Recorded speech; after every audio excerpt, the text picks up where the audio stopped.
ഓരോ സേവകനും 2 കിലോ ഭാരം വരുന്ന സ്വർണ്ണക്കട്ടികൾ ചുമന്നിരുന്നു. 100 കണക്കിന് ഒട്ടകങ്ങളുണ്ടായിരുന്ന സംഘത്തിൽ ഓരോ ഒട്ടകപ്പുറത്തും 100 കിലോയിലധികം തൂക്കം വരുന്ന സ്വർണ്ണശേഖരമുണ്ടായിരുന്നു.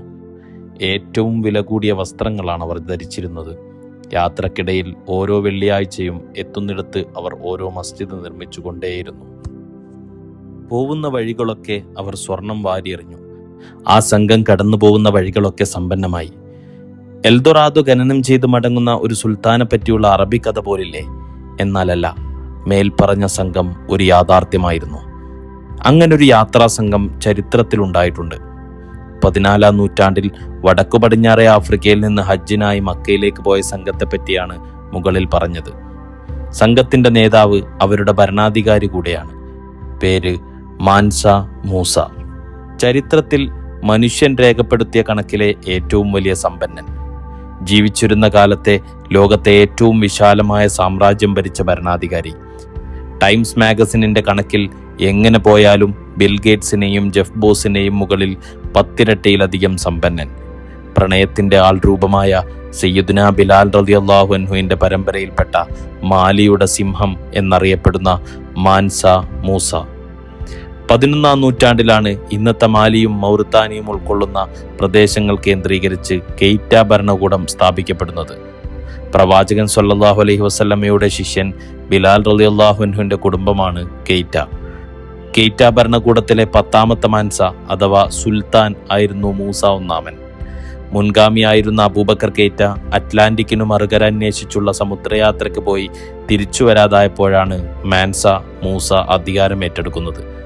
ക്രിസ്താബ്ദം 1312 മാൻസ മൂസ അധികാരമേൽക്കുന്നത്. ഭരണസാരഥ്യം ഏറ്റെടുത്ത മൂസ ഒന്നാമൻ തന്റെ രാഷ്ട്രത്തിന്റെ പുരോഗമനത്തിൽ വ്യാപൃതനായി. സാമ്പത്തികമായും സാമൂഹികവുമായുള്ള തന്റെ ജനതയുടെ വളർച്ചയ്ക്കു വേണ്ട നടപടികൾ അദ്ദേഹം ആസൂത്രണം ചെയ്തു. സഹാറയിലെ സ്വർണ്ണഖനികളിൽ നിന്ന് മാലിയിലെ ഖജനാവുകൾ നിറഞ്ഞു. ജനങ്ങളിലേക്ക് സമ്പത്ത് വിതരണം ചെയ്യുന്നതിൽ അതീവ ശ്രദ്ധാലുവായിരുന്നു അദ്ദേഹം. അദ്ദേഹത്തിന്റെ കാലത്ത് 24ഓളം പുതിയ നഗരങ്ങൾ രാജ്യത്ത് കൂട്ടിച്ചേർക്കപ്പെടുകയുണ്ടായി. നൈജർ നദിക്കരയിലെ വലാട്ട, തിംബുക്തു, ഗാവോ തുടങ്ങിയ നഗരങ്ങൾ കേന്ദ്രീകരിച്ചായിരുന്നു മൂസയുടെ കച്ചവട പദ്ധതികൾ. വലിയ രീതിയിലുള്ള സ്വർണ്ണ നിക്ഷേപമുള്ള സഹാറയിലൂടെയുള്ള കച്ചവട പാതകൾ അദ്ദേഹം പുരോഗമിപ്പിച്ചെടുത്തു. കച്ചവട ചരക്കുകളിൽ സ്വർണം കഴിഞ്ഞാൽ പിന്നെ സഹാറൻ ഉപ്പും മറ്റു ഭക്ഷ്യധാന്യങ്ങളും അക്കാലത്ത് മാലിയുടെ വരുമാന സ്രോതസ്സുകളായിരുന്നു. സാമ്പത്തിക മേഖലയുടെ വളർച്ചയ്ക്ക് ഭരണപ്രദേശങ്ങളെ വിശാലമാക്കുന്ന പദ്ധതിയും മൂസക്കുണ്ടായിരുന്നു.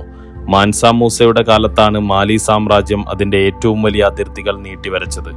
സൈനിക ശക്തി വലിയ രീതിയിൽ വികസിപ്പിച്ച അദ്ദേഹം ട്രാൻസ് സഹാറൻ കച്ചവട മാർഗങ്ങളിൽ ആധിപത്യം സ്ഥാപിച്ചു. ഈ സൈനിക വിന്യാസം ചെറു രാജ്യങ്ങളായി പിരിഞ്ഞു നിന്ന മംഗോൾ സാമ്രാജ്യം കഴിഞ്ഞാൽ ലോകത്തെ ഏറ്റവും വലിയ വിശാലമായ സാമ്രാജ്യം എന്ന പദവി മാലിക്ക് നേടിക്കൊടുത്തു. വൈജ്ഞാനിക മേഖലയിലും അദ്ദേഹത്തിന്റെ കാലത്ത് വലിയ രീതിയിൽ വികാസം പ്രാപിച്ചു. തിംബുക്തുവിൽ അദ്ദേഹത്തിന്റെ കാലത്ത് സ്ഥാപിക്കപ്പെട്ട സോങ്കോറോ യൂണിവേഴ്സിറ്റി അക്കാലത്തെ ലോകത്തെ ഏറ്റവും വലിയ യൂണിവേഴ്സിറ്റികളിൽ ഒന്നായിരുന്നു. 100,000-ഓളം പുസ്തകങ്ങൾ ഉണ്ടായിരുന്ന അവിടുത്തെ ലൈബ്രറി അലക്സാൻഡ്രിയയിലേതു കഴിഞ്ഞാൽ ഏറ്റവും വലുതായിരുന്നു. 13-ാം നൂറ്റാണ്ടിന്റെ തുടക്കഘട്ടത്തിൽ തന്നെ ഓക്സ്ഫോർഡും കാംബ്രിഡ്ജും സ്ഥാപിക്കപ്പെട്ടിരുന്നു എന്നോർക്കണം. മൊറോക്കോയിലെ ഫെസിൽ നിന്നും കെയ്റോയിൽ നിന്നുമൊക്കെ പണ്ഡിത പടുക്കളെ അദ്ദേഹം തിംബുക്തുവിലേക്ക് ക്ഷണിച്ചു വരുത്തി. വലിയ രീതിയിലുള്ള സാമ്പത്തിക സാംസ്കാരിക വളർച്ച നേടിയ രാഷ്ട്രം നിയമ നടപടികളിലും ഉന്നതമായ നിലവാരം കാട്ടിയിരുന്നു. മാൻസ സുലൈമാന്റെ കാലത്ത് മാലി സന്ദർശിച്ച ഇബ്നു ബത്തൂതയുടെ രേഖകളിൽ മാലിയിലെ സുരക്ഷിതത്വത്തെപ്പറ്റി പ്രതിപാദിക്കുന്നുണ്ട്. ക്രിസ്തബ്ദം 1324 മാൻസ മൂസ അദ്ദേഹത്തിന്റെ മേൽപ്പറഞ്ഞ വിഖ്യാതമായ ഹജ്ജ് യാത്ര നടത്തുന്നത്. പോകുന്ന വഴിയിലൊക്കെ ജനതയെ സമ്പന്നമാക്കിക്കൊണ്ടായിരുന്നു ആ സംഘത്തിന്റെ സഞ്ചാരം. മാലിയിൽ നിന്ന് പുറപ്പെട്ട് ആ സംഘം കെയ്റോ എത്തുമ്പോഴേക്കും മെഡിറ്ററേനിയന്റെ തീരങ്ങളിൽ സ്വർണം വലിയ രീതിയിലുള്ള വിലത്തകർച്ച നേരിട്ടു തുടങ്ങി. അക്കാലത്ത് മക്ക മംലൂക്ക് ഈജിപ്തിന്റെ കീഴിലായിരുന്നു. അന്നത്തെ സുൽത്താൻ നാസിർ മാൻസയോടുള്ള ബഹുമാനാർത്ഥം ഒരു കുതിരപ്പടയെ കൂടി അദ്ദേഹത്തിന്റെ കൂടെ അയച്ചു.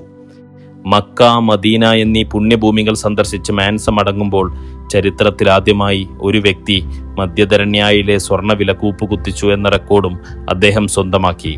സ്വർണ്ണ സമ്പത്തിന് ഈ പ്രതിസന്ധിയിൽ നിന്ന് കരകയറാൻ ഏതാണ്ട് 10 വർഷങ്ങളോളം എടുത്തു. നൂറ്റാണ്ടുകൾക്ക് മുമ്പ് തന്റെ മുൻഗാമി ബിലാൽ റളിയല്ലാഹു അൻഹുവിനെ എത്ര കുറഞ്ഞ വില തന്നാലും വിൽക്കാൻ തയ്യാറായ ഉമയ്യത്ത് ചിന്തിച്ചു കാണില്ല ബിലാലിന്റെ പിൻഗാമികൾ ഭൂഖണ്ഡങ്ങൾ താണ്ടി സ്വർണത്തിന് ലോഹവിലയാക്കുമെന്ന്. മൂസയുടെ ഈ ഹജ്ജ് യാത്ര യൂറോപ്പിലടക്കം വലിയ രീതിയിലുള്ള ചർച്ചയ്ക്കിടയാക്കി.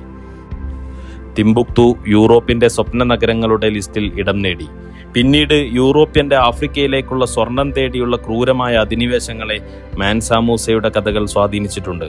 മാലിയിൽ തിരിച്ചെത്തിയ മൂസ പുരോഗമന പ്രവർത്തനങ്ങളിൽ വ്യാപൃതനായി.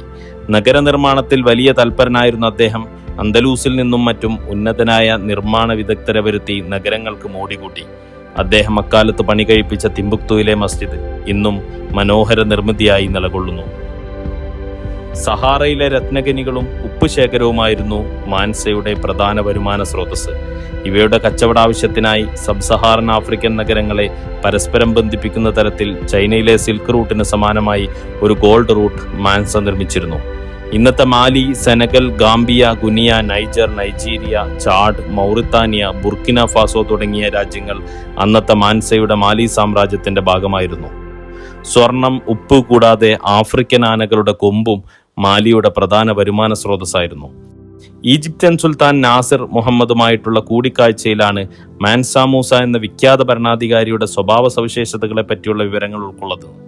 ഈ കൂടിക്കാഴ്ചയുമായി ബന്ധപ്പെട്ട് രസകരമായ കുറച്ച് സംഭവങ്ങളുണ്ട്. ഖാദിമുൽ ഹറമേനിയായ ഈജിപ്ഷ്യൻ സുൽത്താനു മുമ്പിൽ മുട്ടുകുത്തിയിരിക്കുന്ന രീതി അന്ന് നിലവിലുണ്ടായിരുന്നു. എന്നാൽ മാൻസ അതിന് തയ്യാറായിരുന്നില്ല. അദ്ദേഹം അള്ളാഹുവിന് മുമ്പിലല്ലാതെ മുട്ടുകുത്താൻ തയ്യാറല്ലായിരുന്നു. ടൺ കണക്കിന് സ്വർണത്തോടൊപ്പം ആഫ്രോ ഈജിപ്ഷ്യൻ സാംസ്കാരിക ബന്ധങ്ങളെ കോർത്തിണക്കുന്ന കലാസൃഷ്ടിയോടെയുള്ള ഒരു തൊപ്പിയും അദ്ദേഹം സുൽത്താന് സമ്മാനമായി നൽകി. മാൻസയുടെ ഹജ്ജ് ഇത്രയധികം ആഘോഷിക്കപ്പെടാൻ കാരണം എന്താവും? പല ഭരണാധികാരികളും ഹജ്ജ് യാത്ര നടത്തുകയും സ്വർണം ദാനം ചെയ്യാറുള്ളതുമാണ്. എന്നാൽ മാൻസയുടെ ഹജ്ജ് വിളംബരം ചെയ്യുന്ന കുറേ കാര്യങ്ങളുണ്ട്. അതിന്റെ മത സാംസ്കാരിക മാനങ്ങൾ ധാരാളമായി ചർച്ച ചെയ്യപ്പെട്ടതാണ്. സ്വർണം എന്ന ലോഹത്തെ ഈസ്റ്റേൺ മെഡിറ്ററേനിയന്റെ സംസ്കാരത്തെ വ്യവഹാരം ചെയ്യാനുള്ള ഒരു നാണയമായും കൂടിയാണ് മാൻസ കണ്ടത്. മാൻസയെ പറ്റിയുള്ള ലോകത്തിന്റെ അറിവ് പല വിധത്തിലാണ്. മധ്യേഷ്യൻ അറബ് ലോകം പടിഞ്ഞാറ് നിന്ന് വന്നൊരു സ്വർണ്ണ മനുഷ്യനായ ഹാജിയായാണ് അദ്ദേഹത്തെ മനസ്സിലാക്കിയതെങ്കിൽ പടിഞ്ഞാറ് അദ്ദേഹത്തെ നിധികുംഭങ്ങളുടെ കാവൽക്കാരനായാണ് മനസ്സിലാക്കിയത്. 14-ാം നൂറ്റാണ്ടിലെ ഒരു സ്പാനിഷ് യാത്രികൻ തയ്യാറാക്കിയ കറ്റാലൻ മാപ്പിൽ മാലി സാമ്രാജ്യത്തിന്റെ ഭാഗത്ത് സ്വർണ്ണത്തലപ്പുള്ള ഒരു ദണ്ട് പിടിച്ചിരിക്കുന്ന മാൻസയുടെ ചിത്രമാണുള്ളത്. ഇവയൊക്കെ വിരൽ ചൂണ്ടുന്നത് മധ്യകാല യൂറോപ്പിന്റെ സമ്പത്തിനോടുള്ള ആർത്തിയും പിന്നീട് ആഫ്രിക്ക അവരുടെ ഭൗതിക ജ്ഞാനം ലോകത്തേക്ക് ദിശാനിർണയം നടത്തിയതിലും സ്വാധീനം ചെലുത്തിയവരിൽ ഒരാൾ തന്നെയാണ് മാൻസ എന്ന് തന്നെയാണ്. ഉന്നതമായ നഗര സംസ്കാരമായിരുന്നു മൂസ നിർമ്മിച്ചെടുത്തത്. ഇറ്റാലിയൻ ചരിത്രകാരൻ സെർജിയോ ടൊമൈന്റെ അഭിപ്രായ പ്രകാരം 400ഓളം നഗരങ്ങൾ അക്കാലത്ത് മാലിയിലുണ്ടായിരുന്നു. സാംസ്കാരികമായും സാമ്പത്തികമായും സാമൂഹികമായും അക്കാലത്ത് ഏറ്റവും മികച്ച സമൂഹമായി മാലിയെ പരിവർത്തിപ്പിച്ച മൂസ കടുത്ത ദൈവവിശ്വാസിയും സ്വാത്വികനുമായിരുന്നു. മതത്തെ രാഷ്ട്രനിർമ്മാണത്തിന്റെയും വ്യക്തി സംസ്കരണത്തിന്റെയും ഉന്നതമായ രൂപമായി മനസ്സിലാക്കിയ അദ്ദേഹം സഹിഷ്ണുതയിലും പുറകിലായിരുന്നില്ല. അദ്ദേഹത്തിന്റെ അവസാന കാലത്താണ് സൊങ്കോറോ പുരോഗതിയുടെ ഉത്തുംഗതയിലെത്തിയത്. ഏകദേശം 25,000-ഓളം വിദ്യാർത്ഥികൾ അക്കാലത്ത് സൊങ്കോറോയിൽ പഠിക്കാനെത്തിയിരുന്നു. ചുരുക്കി വിവരിക്കുമ്പോൾ ആകത്തുകയിൽ വെറുമൊരു സമ്പന്നൻ എന്നതോ കാലഘട്ടത്തിലെ കരുത്തൻ എന്നതോ മാൻസാ മൂസ റഹിമഹുല്ല എന്ന വിഖ്യാത ഭരണാധികാരി ഒതുങ്ങുന്നില്ല എന്നത് തന്നെയാണ്. മനുഷ്യലോകത്തിന്റെ ചിത്രം വരക്കാൻ അള്ളാഹു ഏൽപ്പിച്ച ചുരുക്കം ചിലരിൽപ്പെട്ടവർ തന്നെയാണ് മാൻസ എന്നത് തന്നെയാണ് അദ്ദേഹത്തെ പറ്റിയുള്ള അറിവ്. ക്രിസ്താബ്ദം 1337 25 വർഷത്തെ ഭരണത്തിന് ശേഷം മനുഷ്യ ചരിത്രത്തിൽ തന്നെ തുല്യതയില്ലാത്ത വ്യക്തിത്വം ലോകത്തോട് വിട പറഞ്ഞു.